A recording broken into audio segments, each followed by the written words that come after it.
नमस्कार, मैं हूँ कृष्णलता। अभिज्ञान क्लासेस में आप सभी का स्वागत है। हिंदी कक्षा के अंतर्गत भाग 1 के अध्याय 2 जिसका शीर्षक है लहसा की ओर का अध्ययन करेंगे। इस पाठ के लेखक हैं राहुल सांकृत्यायन। तो एक नज़र हम लेखक के जीवन परिचय पर डाल लेते हैं।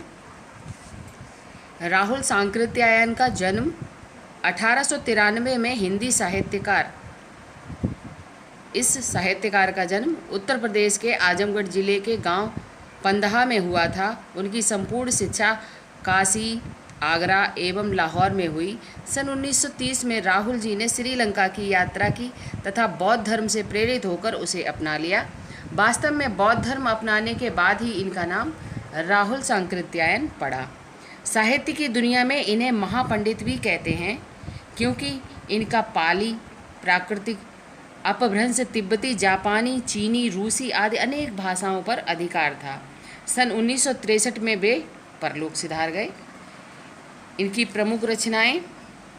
राहुल सांकृत्यायन ने साहित्य की ऐसी कोई विधा नहीं छोड़ी जिस पर उन्होंने नहीं लिखा है। वे एक बहुमुखी प्रतिभा संपन्न साहित्यकार थे।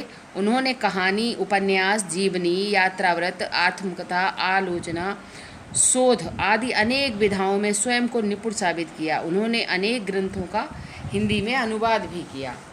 साहित्यिक रचनाएं। मेरी जीवन यात्रा, इसमें 6 भाग हैं।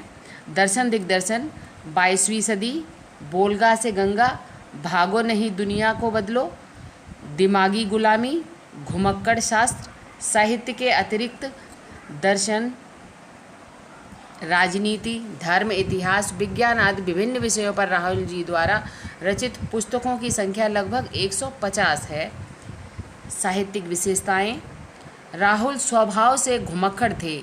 उन्होंने मंजिल के स्थान पर यात्रा को ही घुमक्कड़ का उद्देश्य बताया। घुमक्कड़ी से मनोरंजन, ज्ञानवर्धन एवं अज्ञात स्थानों की जानकारी के साथ साथ भाषा एवं संस्कृति का भी आदान प्रदान होता है।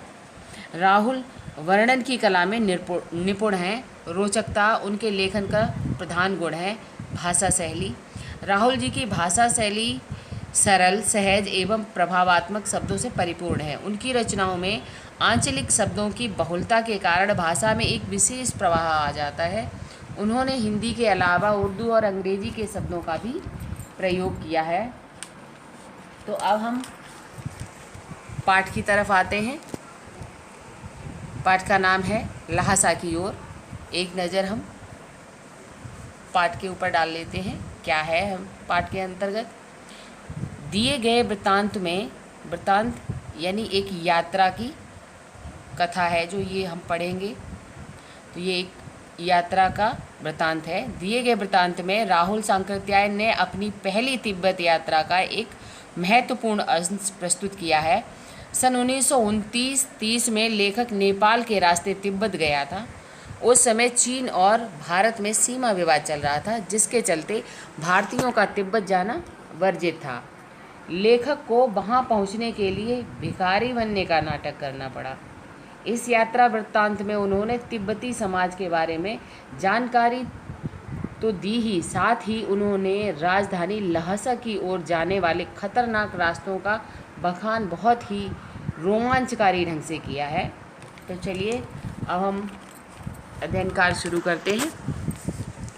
वह नेपाल से तिब्बत जाने का मुख्य रास्ता है। फरी कलंगपोंग का रास्ता जब नहीं खुला था तो नेपाल ही नहीं, हिंदुस्तान की भी चीज़ें इसी रास्ते तिब्बत जाया करती थी।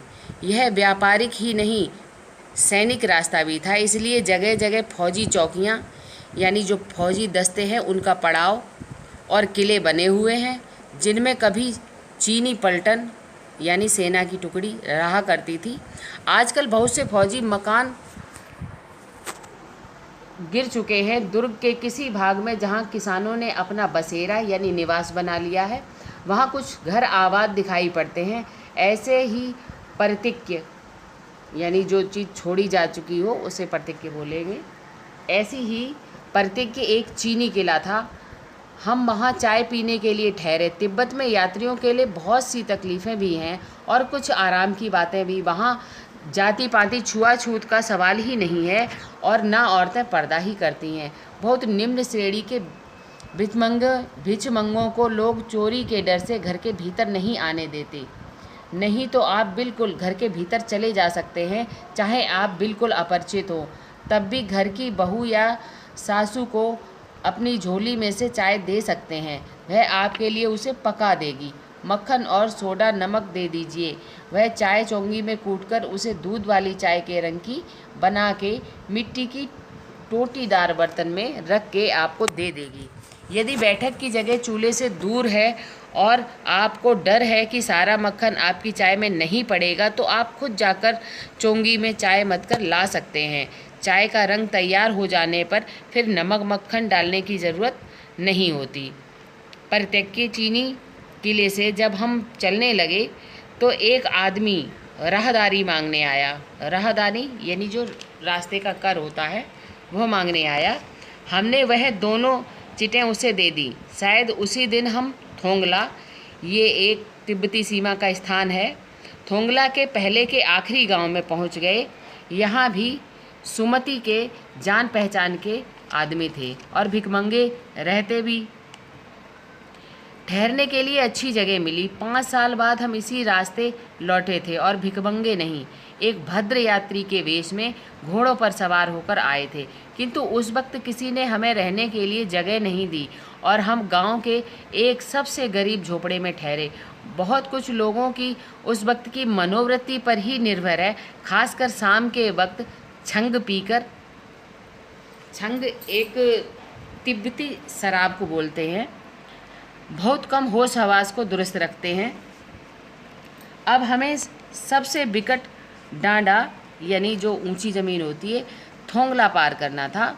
डांडे तिब्बत में सबसे खतरे की जगह होती हैं, क्योंकि टीले जैसी ऊंची जगह होती हैं, तो वहाँ पर लुटेरों के छुपने का ज़्यादा डर रहता है।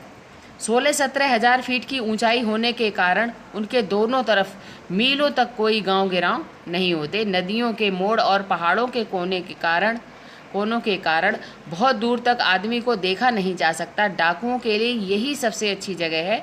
तिब्बत में गांव में आकर खून हो जाए तब तो खूनी को सज़ा भी मिल सकती है, लेकिन इन निर्जन स्थानों में मरे हुए आदमियों के लिए कोई परवाह नहीं करता। सरकार खुफिया विभाग और पुलिस पर उतना खर्च नहीं करती और वहाँ गवाह भी तो कोई नहीं मिल सकता। डकैत पहले आदमी को मार डालते हैं, उसके बाद देखते हैं कि कुछ पैसा है कि नहीं। हथियार का कानून न रहने के कारण यहाँ लाठी की तरह लोग पिस्तौल बंदूक लिए फिरते हैं। डाकू यदि जान से मारे तो खुद उसे अपने प्राणों का खतरा है। गांव में हमें मालूम हुआ कि पिछले ही साल थोंगला के पास खून हो गया। शायद खून की हम उतनी परवाह नहीं करते, क्योंकि हम भिखमंगे थे और जहाँ कहीं वैसी सूरत देखते, टोपी उतार जीभ निकाल कूची कूची यानी दया दया 1 पैसा कहते भीख मांगने लगते। लेकिन पहाड़ की ऊंची चढ़ाई थी, पीठ पर सामान लादकर कैसे चलते, और अगला पड़ाव 16-17 मील से कम नहीं था। मैंने सुमित से कहा कि यहाँ से लंकोर तक के लिए 2 घोड़े कर लो, सामान भी रख लेंगे और चढ़े चलेंगे। इस भाग में इतना ही, आगे का भाग अगले वीडियो में पढ़ेंगे।